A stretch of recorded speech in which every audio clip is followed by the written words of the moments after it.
June 2015. 20-year-old photographer Finn Brown disappears without a trace in Yosemite, leaving only a broken tripod on the edge of a cliff. While rescuers searched for his body for years at the bottom of the river, he became an unnamed number 402 in a closed psychiatric clinic nearby. 4 years in isolation turned him into a living shell, devoid of any memories of his former life. How he got from a sunny hiking trail to the walls of a psychiatric ward, and who made the whole world believe in his death. Watch right now. Some names and details in this story have been changed for anonymity and confidentiality. Not all photographs are from the actual scene. On June 9, 2015, Yosemite National Park greeted visitors with an unusually cool and damp morning. For 20-year-old Finn Brown, a second-year art student, this trip was more than just the end of the semester. Together with 4 close friends, he had been planning this trip for the past month, dreaming of capturing the majesty of the granite cliffs and the power of the June waterfalls on camera. That day, the group set out on the popular but treacherous bridge trail, which follows the Merced riverbed. According to the testimony of one of his friends, Mark Stevens, which he later provided to park rangers, Finn was in high spirits. He was constantly falling behind the main group, stopping to adjust his heavy DSLR on a tripod. Every angle seemed to him to be less than perfect. At about 11:30 in the morning, when the trail became particularly steep and wet with water spray, the group reached a section known for its slippery granite outcroppings. It was here that Finn asked his friends to continue onto the bridge, assuring them that he would only need 10 minutes to take a panoramic shot of the river flow crashing over the rocks below. The trail at this point passes only a few feet from a steep cliff where the Merced's water rushes at breakneck speed due to melting snow on the Sierra Nevada peaks. The water level that June was record high, and the stream temperature barely reached 40 degrees Fahrenheit. The friends walked ahead about a quarter mile and stopped at a wooden crossing, waiting for Finn. 20 minutes passed, then 30. A slight irritation at the photographer's slowness quickly gave way to anxiety. When they returned to the place where they had last seen their friend, the trail was empty. At the very edge of a rocky outcrop covered with dark green slippery moss, they saw an eerie scene. There was a professional metal tripod laid out. One of its legs was extended longer than the others, making the whole structure lean dangerously over the precipice. An open bag with extra batteries and a lens cap lay on the wet stones nearby. Finn himself, as well as his expensive camera, was nowhere to be found. The air was filled with the roar of the water, which swallowed up any other sound, rendering the cries of his friends useless. At 12 hours 45 minutes, the first call was made to the National Park Service. Within an hour, a rapid response team arrived on the scene. Ranger James Moore noted in his official report that the surface of the granite at that point was so slippery that even an experienced hiker wearing special shoes had difficulty keeping his balance. It looks like the guy was trying to set up a tripod as close to the edge as possible to capture the vertical flow of water from below. One careless move, one mistake in weight transfer, and the wet moss worked like a lubricant, Moore wrote in his report. The search and rescue operation lasted 6 days. Divers attempted to search the plants downstream, but strong currents and zero visibility in the muddy water made these attempts deadly. Thermal cameras mounted on helicopters did not detect any signs of life within a 10-mile radius. The investigation came to a definite conclusion. Finn Brown was a victim of his own passion. The theory was simple and logical: an accident. The body had probably been dragged under underwater rocky outcrops or swept into one of the deep canyons where it was impossible to retrieve. Finn's parents, who arrived in Yosemite on the 3rd day of the search, recalled that their son was always cautious, but his passion for photography sometimes blinded him to the danger. They stood at the same ledge, looking out over the raging Merced River that had taken their only child. The case was officially closed 2 months later due to the absence of a body and any evidence of a criminal nature. All of Finn's belongings, including his tripod, were returned to the family as a memento of his last journey. For the friends who were with him that day, Yosemite has forever been a place of grief. They blamed themselves for leaving him alone in that dangerous area. Yet none of them, neither police nor experienced rangers, could have imagined in their worst-case scenario that there was one elaborate anomaly in the case. Finn's camera had disappeared with him, but the tripod mount, which normally only detaches manually, remained on the tripod. It was a small thing that no one had noticed during the initial inspection of the scene. The Merced River tragedy seemed like a closed book that would eventually gather dust in the police archives, leaving the family with only an empty grave and photographs taken before that fateful day. For the next 4 years, Finn Brown's name was mentioned only in memorial lists of victims of accidents in national parks until a cold October in 2019 turned everything upside down. October of 2019 brought thick, almost impenetrable fogs to the foothills of the Sierra Nevada, which lingered in the hollows for several days. It was at this time that an unscheduled inspection by federal health officials began at the closed private Silver Creek Center, which was officially engaged in correction of severe behavioral disorders.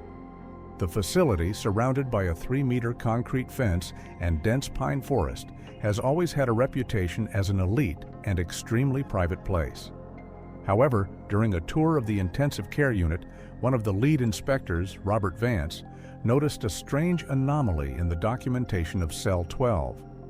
Through the cell's narrow viewing window, he could see a young man, whom the staff referred to exclusively as number 402.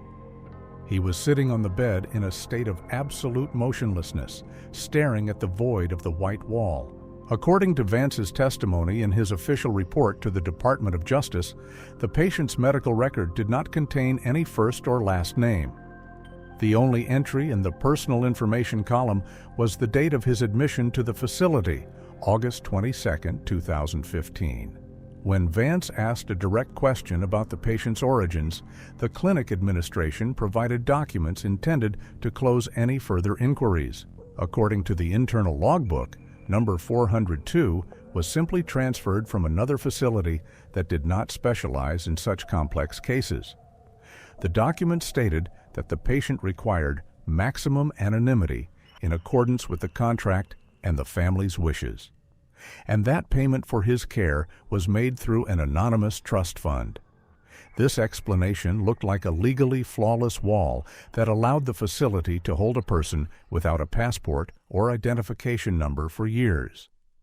For 4 years, the personality of number 402 was under constant pressure of medical influence. Entries in the procedure log showed daily injections of powerful psychotropic drugs and regular sessions of complete isolation, which, according to the staff, were part of an aggressive therapy course. The result of this intervention was the complete loss of any cognitive skills and social reactions. The young man's gaze was glassy, and his facial muscles remained motionless even when the inspectors entered his room. Vance later recalled that the patient gave off a feeling of absolute inner emptiness, as if a talented personality had been systematically chemically incinerated, leaving only a biological shell. Suspecting a gross violation of federal standards and possible identity theft, Robert Vance took a risky step. Using a company tablet, he took a detailed picture of number 402's face for instant verification through a closed facial recognition system. The result, which the database produced 50 seconds later, left the inspector in a state of daze. The program identified the patient as Finn Brown, the same young man whose photo was on every road sign in Yosemite 4 years ago. The man who was officially presumed dead in the icy waters of the Merced River was less than 40 miles away from the scene of the tragedy all along. What the administration tried to present as a legitimate, bureaucratic transfer instantly turned into evidence of a massive crime. When the police, having received an emergency signal from the inspector, entered the clinic with a search warrant, they discovered that Finn Brown was not just a patient. He was in a state of deep dissociation, which was the result not of illness, but of deliberate external influence. He did not recognize his own name, did not respond to his father's voice recorded on a dictaphone, and flinched at every sharp sound, as if expecting another manipulation. The accident case was immediately reclassified as a case of abduction, illegal detention, and torture. The investigative team, led by Detective Marcus Reed, began to examine every inch of Silver Creek. Reports indicated that the patient had undergone a course of therapy that was intended to completely split his memory. This explained why Finn made no attempts to escape or call for help. He simply forgot that he once had a different life, a family, and a passion for photography. The investigation, which had been considered closed for 4 years due to the absence of a body, has reopened with renewed vigor, posing the most difficult question for law enforcement. How exactly did the young man standing on the wet bank of the Merced River end up behind the closed doors of a psychiatric ward under the guise of an anonymous patient from a liquidated hospital? Was this bureaucratic mistake an accident or a skillfully constructed legend that allowed Finn Brown to disappear within the legal system? While the young man was being transported to a specialized rehabilitation center under guard, detectives began to unwind a chain of digital and paper records, looking for the very blind spot in the registration documents that would become the beginning of his 4-year imprisonment. The air in the foothills of the Sierra Nevada remained cold, but the mystery of number 402 had already begun to reveal its first, darkest details. The investigation realized that behind the walls of Silver Creek was not only medical negligence, but someone's cold and very precise calculation. When Detective Marcus Reed, the lead investigator of the Major Crimes Unit, was granted full access to the Silver Creek Clinic's archival storage facility, he realized that he was looking at not just a chaos of documents. For the first 48 hours after Finn Brown's release, Reed's team worked in a mode of continuous analysis of digital databases and stacks of paper cards. The investigation had already drawn up the main elements of the picture, and now the main task was to work out every detail that confirmed the fact of an organized crime. The detective knew that any person entering a facility of this level would have to go through a complex multi-level verification procedure, but in the case of patient number 402, the system was used as a tool to completely disappear the person. A key piece of evidence in the case was a manual registration log seized from the office of the administrator on duty. It contained an entry dated August 22, 2015. According to the protocol, the patient arrived at the facility at 3:15 in the morning, a time when a minimal number of staff could have captured his face or asked unnecessary questions. The card was filled out with impeccable legal accuracy, which at that time closed the way for any further investigation. In the column Source of Hospitalization, it was stated, "Emergency transfer from a private medical center due to its complete liquidation due to bankruptcy." Investigators found that no such hospital ever existed, and the copy of the contract attached to the file was stamped with the seal of a fictitious company registered in Delaware. The document stated that the patient required absolute anonymity in accordance with the contract and the family's absolute wish, and that all expenses for his care were to be paid through an anonymous trust fund. It was a cleverly constructed legend. Any doctor or nurse who came on duty the next morning would not see a kidnapped person, but a bureaucratic leftover from another institution, a person whose fate had already been decided at the level of top management and lawyers. The record in the system created the illusion that the patient was a legal entity whose past was securely sealed with legal seals. It is at this point that the figure of Dr. Arthur Ellis appears in the documents. By the time 2015 came around, Ellis already had a reputation as a brilliant but extremely obsessive neuropsychiatrist. Colleagues whose testimony was later recorded in interrogation reports described him as a true fanatic. In his field, Ellis was known for his passion for hopeless cases, patients with profound amnesia, catatonic stupor, or complete split personalities. For him, Finn Brown, who appeared in the clinic without a name or memory, was not a human tragedy, but an ideal object for studying neuroplasticity. According to the testimony of the head nurse, Linda Mason, Dr. Ellis personally appeared in the emergency room that night, which was completely atypical for a doctor of his status. The medical records in Subject 402's file from the very first days looked like a description of a hopeless condition: profound dissociation, complete lack of response to stimuli, a tendency to self-destruction. These diagnoses were made so confidently and professionally that no other doctor would have challenged them. Dr. Ellis, having received such a patient, saw him as only perfect material. Since the card already contained a note about severe cognitive impairment, any memory loss in Finn as a result of his further actions would have looked like a natural progression of the disease and not the result of external interference or torture. The doctor used this initial fake record as a shield. If the patient officially came to him already broken, no one could blame him for failing to fix him. However, while analyzing the daily reports, Detective Reed noticed a strange pattern. The patient was prescribed an intensive recovery course, but the records of the orderlies on duty showed the opposite. In October 2015, one of the doctor's assistants wrote in his journal, "Despite the daily procedures and the maximum dosage of the prescribed drugs, the patient shows signs of rapid physical exhaustion. There is severe tremor in the limbs, complete apathy, and weight loss of 18 pounds in 2 months. The gaze remains glassy. The reaction to the outside world is minimal."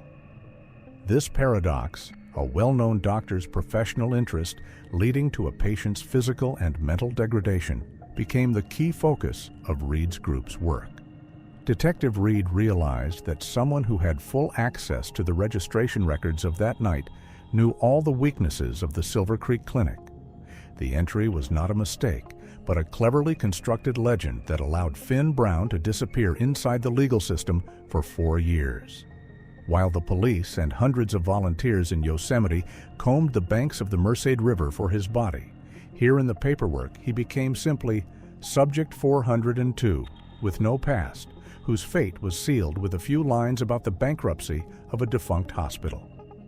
Ellis used every hour to watch the young man's consciousness dissolve, having full confidence in his impunity thanks to the paper wall of anonymity. A documentary check confirmed that during the entire time Finn was in the facility, his identity was systematically erased from all official registers. In the system, he remained only a number, a faceless shadow in a medical gown whose life was sealed by bureaucratic protocols less than 40 miles from the place of his last scan.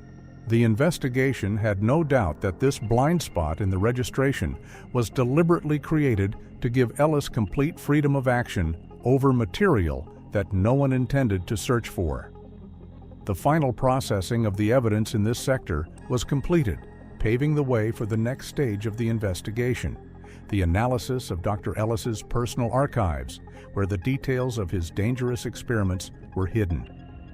When Detective Marcus Reed began a detailed analysis of the seized documents from Arthur Ellis's office, he expected to find evidence of primitive violence, interrogation protocols, or the diaries of a sadist. However, the reality turned out to be much more complicated and gloomy. On the investigator's desk were hundreds of folders filled with the results of a colossal scientific study conducted with impeccable medical precision. Ellis was not just a criminal, he was a fanatic who turned psychiatric practice into a closed testing ground for his theories. All the records concerning Object 402 were structured as if they were being prepared for publication in the most prestigious scientific journals in the world. The main part of the archive was devoted to a secret project called Neuroplasticity and Artificial Amnesia. In the introductory reports, Finn Brown was described not as a person, but as a patient with irreversible personality damage due to severe physical and psychological trauma. The investigation found that Ellis had documented hundreds of tests conducted on the young man during the first years of his stay in the clinic. These were detailed tables of pupil responses to intense light, hours-long records of changes in brain activity during deep sleep, and responses of the central nervous system to different sound frequencies. Each manipulation was justified by a scientific goal: to create a revolutionary method of fully restoring memory through its previous temporary disconnection. Detective Reed later noted in his report that Ellis's diaries did not contain a single word about the patient's pain, fear, or screams. Instead, the pages were filled with complex graphs of dopamine levels, maps of neural connections, and diagrams of cortical activity. Ellis described the condition of subject 402 with a deep professional fascination that bordered on obsession. For the doctor, Finn Brown ceased to be a person the moment he crossed the threshold of Silver Creek. He became the most valuable clinical case of his career, living proof that the human mind can be reshaped if the right chemical and psychological tools are used. It was this cold scientific approach that became the main strategic problem for the investigation. At first glance, Ellis's actions could be interpreted as a radical but legal therapy for a hopeless patient. In his notes, the doctor skillfully used terms like humanitarian mission and search for a cure for dementia. The police saw a man who was so deeply involved in his calculations and formulas that he completely ignored the ethical and legal side of the issue. The doctor looked like a genius who had just found a broken person and decided to use him for a great purpose that would justify any means. Detective Reed realized that it would be extremely difficult to prove Ellis's direct guilt in court while he was hiding behind stacks of scientific reports, graphs, and official medical reports. Every injection, every isolation procedure was recorded as part of a treatment plan. The 200-square-foot office where these archives were kept smelled of sterility and old paper, which only reinforced Ellis's sense of absolute detachment from his subject's suffering. However, as Reed continued to study the chronology of the records, he noticed one detail that seemed unnatural and destroyed the entire legend of the accidental discovery. According to the documents, the first diagnostic tests and blood sampling of subject 402 began exactly 3 days after Finn Brown disappeared on the banks of the Merced River in Yosemite. On June 9, 2015, the young man disappeared, and on June 12, Ellis recorded his first brain activity readings in his laboratory. This indicated that the doctor had not simply admitted the patient from the liquidated hospital in August, as the false registration records indicated. Ellis had access to Finn almost immediately after his disappearance. He was waiting for him. This discovery radically changed the course of the investigation. It became clear that Arthur Ellis was not just an indifferent scientist who had a convenient opportunity. He was part of a chain where each link acted with mathematical precision. As Detective Reed flipped through the pages where Finn was described as a biological subject with low cognitive resistance, he realized Ellis provided the scientific part of the plan, but he couldn't have organized a kidnapping in one of the country's most protected parks on his own. The doctor was the perfect enforcer, whose fanaticism blinded him to the point where he didn't even try to hide the true dates of his experiments in the closed archives. The investigation began to look for the person who provided Dr. Ellis with the conditions for his perfect experiment and handed over Finn Brown to him. Just 72 hours after the Yosemite tragedy, Reed realized that the answers were not hidden in the neural connection graphs, but in who exactly had access to information about Finn's route, and who could have organized his transportation to the clinic in such a short time frame. While the forensic team continued to digitize the paper reports, the detective turned his attention to the hospital's external relations, suspecting that an architect was standing in the shadows behind the scientist, whose motives were far more personal than scientific. The investigation moved to a new level, a search for digital footprints leading from the damp Yosemite forest directly to the gates of Silver Creek. While Dr. Arthur Ellis remained the key suspect in the kidnapping and illegal detention case, Detective Marcus Reed sensed that there was one crucial link missing from this dark story. Ellis was undoubtedly a brilliant scientist and a fanatical brain researcher. But his psychological profile, compiled by behavioral analysis experts, indicated a complete lack of skills in social engineering and network manipulation. He was a man of complex formulas, neural connections, and dry medical reports, not a cunning strategist capable of tracking a victim in the wild. To kidnap Finn Brown in 2015, the criminal had to know not only the group's general route, but also the perfect moment, when the 20-year-old photographer would be alone on the edge of a cliff near the Merced River. Reed ordered the cyber team to re-examine and thoroughly analyze all the digital archives of the 4 friends who accompanied him on that fateful June trip. For 10 days, technical experts worked in a locked lab, recovering deleted messages, cached social media data, and private chats from 4 years ago. It was painstaking, tedious work, requiring the analysis of thousands of lines of code and metadata. Finally, investigators came across a clue that had gone completely unnoticed during the initial investigation into the disappearance. It turned out that 14 days before the trip, one of Finn's best friends, Mark Stevens, had started actively communicating online with a user called MG Focus. This account belonged to a person who claimed to be an out-of-state photography student who was supposedly preparing a thesis on the play of light in national parks. She skillfully gained the company's trust by demonstrating a deep knowledge of the technical characteristics of lenses, filters, and specific angles on Yosemite's challenging trails. According to the protocols of the recovered correspondence, the MG Focus user was very careful but extremely persistent in finding out the smallest details of the upcoming hike. She wrote messages to Stevens that looked like ordinary advice from a professional colleague. Is Finn really going to shoot the panorama near Vernal?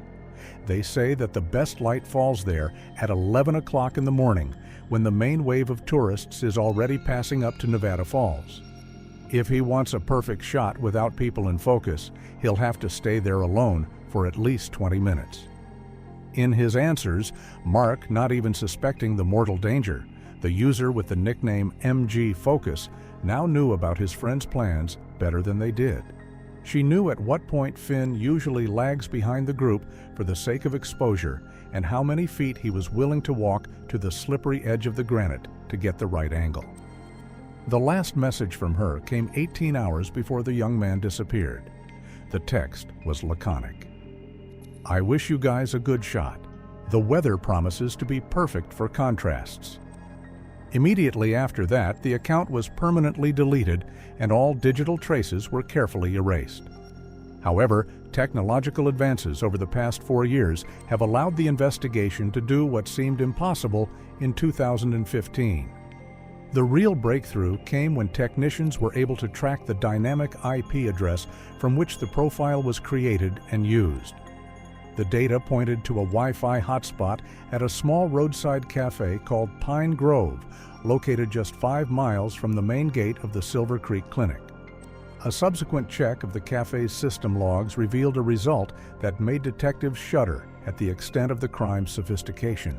The same device used to send the correspondence under the nickname MG Focus had been repeatedly connected to the clinic's internal secure network during staff shifts. This meant that the mysterious photographer was not a casual acquaintance from the internet. This was a person who walked the sterile corridors of the hospital every day and had unimpeded access to Finn Brown throughout his years in the facility. Detective Reed realized that Dr. Arthur Ellis could only be the executor of the scientific part of the horrific plan, ensuring the victim's medical isolation. The real architect of the kidnapping, his brain and chief strategist, was operating from the deep shadows, using social media as a manhunt tool. Marcus Reed ordered an immediate, expanded list of all Silver Creek employees who had access to the hospital's network in June 2015. Investigators began checking all female employees whose names might be veiled in nicknames. The checks lasted several hours until the name that had previously seemed to be just an inconspicuous line in the general staff list, Grace Miller, flashed brightly in the administrative department's records for the first time. She was the head nurse of the intensive care unit and was in fact Ellis's right-hand man, having full access to all the registers, medications, and patient monitoring systems. The connection became definitive when cyber forensic experts recovered the old mailbox used to register the MG Focus account. It turned out to be Grace's old university email, which she had used while studying in medical school. The letters M and G in the nickname, which at first seemed to be a technical designation for a lens, were actually the rearranged initials of Grace Miller Detective Reed. Reviewing her personal file, noticed that Miller was the same person who had originally registered the account, who had done the initial design of number 402 that August night. Her digital shadow stretched from cozy chats with Finn's friends right up to the walls of the cell where the young man spent 4 years in chemical oblivion. The investigation realized that the Yosemite abduction was not a coincidence, but the result of detailed social and digital surveillance. Grace Miller knew about Finn Brown's every move long before he stepped onto the slippery granite near the Merced River. Now the main question was not how she did it, but why a young woman with an impeccable reputation spent so much time and effort to destroy the life of a talented young man. The investigation began to dive into Grace Miller's past. The real danger for Finn began not in the mountains, but in the school corridors, which he had long forgotten about, but which Grace remembered to the last word. For Detective Marcus Reed and his task force, Grace Miller had until then remained only an efficient clinic worker, Dr. Arthur Ellis's right-hand man, and an exemplary medical professional whose biography seemed as clean as a sterile bandage. Yet when the Fresno County School records finally landed on the investigator's desk on the morning of October 14, 2019, the mask of the perfect nurse began to crack with each page read. It turned out that by 2012, Grace had a completely different last name, Thorne, and a history that she tried to erase as thoroughly as the memories of her patients at Silver Creek. According to documents from the Department of Education, Grace Thorne grew up in conditions that could hardly be called prosperous. Her family lived in a small old trailer in Sunset Park, located 10 miles from the prestigious neighborhood where the Brown family's luxurious estate stood. At school, Finn Brown was the undisputed leader, a charismatic, bright 17-year-old whose popularity gave him the unspoken right to determine the social hierarchy in the classroom. According to the testimonies of former teachers recorded in the archives, Finn had that rare natural charm that made other students seek his approval at all costs. Grace, on the other hand, was a quiet, painfully shy girl who tried to be invisible, literally disappearing into the school corridors. According to the memoirs of Sarah Collins, a former classmate, which she provided to Detective Reed during the second witness interview, Finn Brown decided to demonstrate his wit in front of a large group of friends who was passing by their table. At the time, Finn made an extremely cruel and humiliating comment about her appearance, worn-out shoes, and the smell of cheap laundry detergent, which had become a stigma for her. This was no ordinary teenage quarrel. Finn turned the girl's humiliation into a real show that lasted several minutes, with the whole room laughing loudly. Grace didn't say a word. She just stood there, clutching her tray, until her face turned ash gray. Finn's words, spoken with the ease of someone who had never known rejection or hardship, signaled the beginning of a long and systematic bullying that lasted for more than 2 years.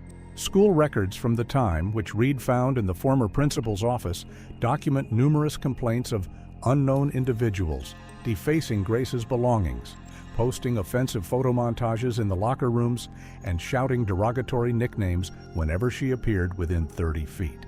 The methods of bullying surprisingly copied the same tone and manner that Finn had set in the cafeteria. The girl's psychological condition became critical at the age of 15. The investigation uncovered social services records that indicated that Grace Thorne began to suffer from panic attacks and acute social phobia. She did not leave the house for weeks, afraid to meet any of her tormentors. The family was forced to urgently move to another state, changing everything from their address to their last name. It was then that Grace Thorne became Grace Miller. She invented a new biography, erased all references to Fresno from her social media, and seemed to disappear from the radar forever. However, while Finn Brown enjoyed his youth, his college education, and his first successes in professional photography, Grace methodically built her new identity, turning pain into cold, calculating rage. She did not choose to become a medical professional for humanitarian reasons. Investigators noticed a strange specialization in her medical school transcripts. Grace showed an extreme interest in neuropsychology and the effects of chemicals on long-term memory. Her graduate thesis, entitled Methods for the Medicinal Isolation of Traumatic Experiences, was judged to be brilliant but too radical. The professor who supervised her studies later recalled in a conversation with the police that Grace Miller was the coldest student in his 30 years of practice. She was not looking for a cure, but for access to the tools of absolute control over human consciousness. When Grace got a job at the Silver Creek Clinic and saw the scientific fanaticism of Dr. Arthur Ellis, she realized she had found the perfect place and the perfect person to realize her plan. Ellis was blinded by his thirst for discovery, and Grace became the one who provided him with the conditions for his experiments, concealing the true sources of his patients' origins. Investigators found that for the last 3 years before the abduction, Grace literally lived Finn's life through his monitor screens. Using sophisticated surveillance software, she knew about every photo exhibition he had, every new camera he bought, and every trip he took to national parks. The kidnapping in Yosemite on June 9, 2015, was not a spontaneous act of rage. It was the cold-blooded culmination of a hatred that had been brewing for almost a decade. Grace did not want a simple death for her abuser. In her mind, it would be an act of mercy. She wanted him to experience the same isolation, the same feeling of uselessness, and the complete loss of self that she had felt in her school days because of his flippant words. Her goal was much more terrible than physical murder. She wanted to become the one and only force that would decide whether Finn Brown would ever remember his parents' names or which button to press on the camera. In Grace's office, during a detailed search by forensic scientists, an old yellowed photo from her junior high school graduation was found. It was the same photo of Finn Brown standing in the center of a group of friends, smiling at the camera. Finn's face was not just crossed out. It had been scalpel cut with such surgical precision that only a perfect black void remained in place of his head. Nearby in a desk drawer were printouts from Finn's recent exhibitions, where he had photographed majestic mountains. Grace's handwriting on each work bore the same word: forget. Detective Reed realized that every move Grace Miller had made over the past 4 years was part of a sophisticated, insane performance. She was the one who gave Finn his daily injections, who held his hand during his drug-induced panic attacks, and who whispered the words in a quiet voice that finally severed his ties to the past. She enjoyed his helplessness, seeing Object 402 not as a person, but as a debt that he had finally begun to pay with huge interest. For her, Finn Brown ceased to be a living being the minute he first made fun of her in front of the class in the cafeteria. When Grace drove him to the hospital that August night, she looked unusually calm, almost happy, according to the night guard. The investigation now had enough evidence to realize that behind the scientist, Ellis was the true architect of pain. Grace Miller was a hunter who had spent years tracking her prey, studying every inch of Yosemite Trail, every bend in the Merced River, and every weakness in the park's security system. She knew that nature would hide her crime. The final processing of the evidence in this sector allowed detectives to move on to the grim reconstruction of the events of the very day of the abduction, when a sunny June morning turned into eternal silence for the 20-year-old photographer. and Grace Miller finally got her perfect model for a 4-year experiment on the human soul. On June 9, 2015, Yosemite National Park welcomed more than 20,000 visitors who filled the main trails and viewpoints. But Grace Miller, who had studied the habits of tourists and the topography of the park for years, knew exactly how to disappear into this crowd of thousands. According to the car rental system, she arrived at the foot of the Sierra Nevada the day before the abduction in a nondescript silver sedan, using information obtained from Mark Stevens through social media. Posing as an amateur photographer, Grace knew exactly not only the route of Finn's group, but also his personal habit of lingering in dangerous areas for long exposures. That morning, Grace waited in the shade of dense pine trees near the bridge trail, watching her group of friends through her sunglasses. She was wearing standard hiking clothes that did not arouse any suspicion from passers-by. As Finn Brown, as expected, separated from his friends and climbed up onto a wet granite ledge 30 feet above the rushing Merced River, Grace sprang into action. The sound of the water rushing down through the melting snow was so powerful that it drowned out any outside sounds within 50 yards. Finn, completely focused on adjusting the focus of his camera and choosing an angle for a panoramic shot, didn't even hear the footsteps behind him. Grace approached him with the coolness of a professional doctor. She used a fast-acting medical tranquilizer, a dose calculated with mathematical precision to instantly immobilize a 170-pound adult male without causing cardiac arrest or convulsions. The injection was made in the neck, and within 8 seconds, Finn began to lose control of his body. The key point of the plan was to prevent the young man from falling into the water. Grace picked up Finn at the last moment when his knees were giving out.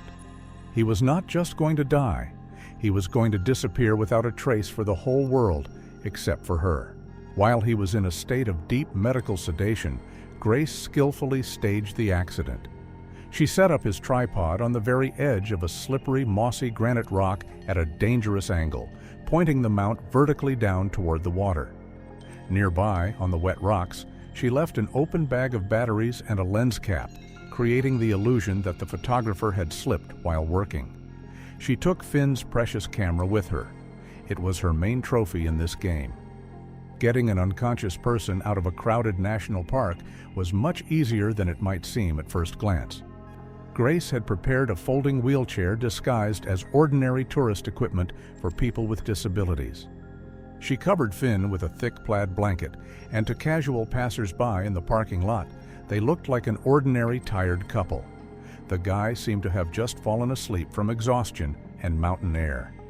She left through the west gate of the park at 14 hours and 15 minutes, successfully avoiding a detailed inspection because the rangers were busy regulating the huge traffic flow at that time. A few hours later, Grace was in the driveway of the Silver Creek Clinic. That very night, she realized the final stage of her plan. Taking advantage of the head physician's absence and her right as head nurse to handle overnight emergencies, she entered Finn into the system. Grace had skillfully prepared the ground for Dr. Arthur Ellis by introducing the young man to him as Subject 402, a perfectly prepared, clean subject for his ambitious neuroplasticity research. She knew her boss's psychological profile perfectly well. His thirst for scientific fame and fanatical belief in the possibility of artificially erasing memory blinded Ellis. When he saw the young man in front of him, who could not utter a single word and had his consciousness erased by previous drugs, he did not ask any questions. Grace had given him the material he had dreamed of for decades, and in return, she had the opportunity to watch every day for 4 years as the man who had once destroyed her world with one cruel comment turned into a nameless shadow in a medical gown. Every injection she gave Finn at 3 in the morning was an act of supreme justice for her. As Finn stared at the white walls of the ward with glassy eyes, Grace stood in the shadows of the corridor, knowing that she had stolen not just his body, but his very right to exist as a person. The Merced River trap had worked flawlessly, locking Finn Brown in a concrete cell 40 miles from where he was presumed dead, Grace Miller was finally in full control of his fate, enjoying the silence she had so carefully crafted over 10 years of hatred. The trial in the case of the state of California versus Grace Miller and Arthur Ellis, which began in January of 2020 in the district court, became one of the most talked about and high-profile trials in the modern history of the United States. The courtroom was packed every day with journalists, human rights activists, and ordinary citizens trying to understand how a man could disappear without a trace for 4 years in a country governed by the rule of law, while being legally supervised in a medical facility less than 40 miles from where he disappeared. For several months, the jury heard material that was more reminiscent of the details of a crime thriller than actual medical records. However, the most difficult moment for all those present was the appearance of Finn Brown himself in the courtroom. On March 24, 2020, Finn was brought to the courtroom accompanied by medical staff. He sat in a chair, almost never looking up, and his eyes remained constantly focused on his own hands, which he nervously clenched in the lock. When the prosecution representative began to show on a large screen photos from the scene of his abduction in Yosemite National Park, the same wet granite ledge and unfolded tripod hanging over a cliff, the young man began to visibly shake. According to the official minutes of the hearing, Finn was unable to provide a detailed testimony. When asked, he only quietly noted that his memory was vague images of blinding white light and the continuous echo of footsteps in the hospital corridor. His presence was a living proof of the destructive power of hatred, which can erase a personality, leaving behind only a frightened child in the body of a grown man. Grace Miller, unlike Dr. Arthur Ellis, who throughout the trial tried to hide behind complex terminology about scientific errors and the need for experimental treatment of severe disorders, behaved defiantly. When she was given the opportunity to explain herself, she expressed no regrets. Instead, Grace detailed the years of humiliation she had endured at school. She argued that since a mere word has the power to destroy a human soul forever, using chemicals to completely erase her mind in retaliation was only an act of justice for her. She told the jury that she considered Finn's years in isolation to be a just bill that he had finally paid. Her words sent chills down the spine of the audience as Grace perceived the young man's systematic torture as a personal triumph and the successful conclusion of her years-long revenge strategy. The verdict, announced in May of 2020, was harsh and final. Grace Miller was sentenced to life imprisonment without the possibility of any early release.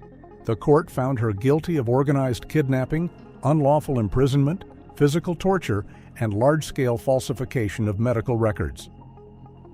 Dr. Arthur Ellis was sentenced to 30 years in prison for complicity in the crime and conducting medical experiments on humans prohibited by law. The private Silver Creek Clinic was immediately liquidated, and all its assets were confiscated in favor of a special state fund for the rehabilitation of victims of long-term violence. The concrete fence of the facility was later demolished, but for the local community, the place has forever remained a symbol of the cruelty that was hidden behind medical gowns. For Finn Brown, the end of the trial was not the beginning of an easy road to recovery. He continued to live with his parents in an isolated house in the suburbs. Despite the efforts of leading psychologists and specialists in cognitive restoration, the years of being in chemical oblivion left irreversible consequences. Finn relearned how to perform simple household tasks and began to recognize the faces of people from his past, but his memories of life before June 2015 remained fragmentary.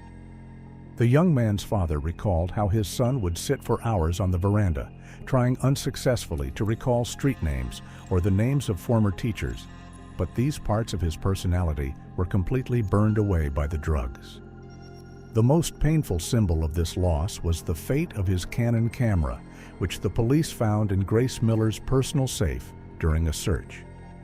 The memory card contains the very last shot that Finn tried to take before the attack, a majestic panorama of the Merced River, where water breaks over rocks in golden sunlight. This shot became his most famous work, but Finn himself felt nothing when he looked at it. For him, it was the work of a stranger whose life had ended on that very wet ledge. He never touched professional equipment again. Every sound that resembled the click of a shutter now caused him to have panic attacks, sending him back into the dark corridors of the clinic.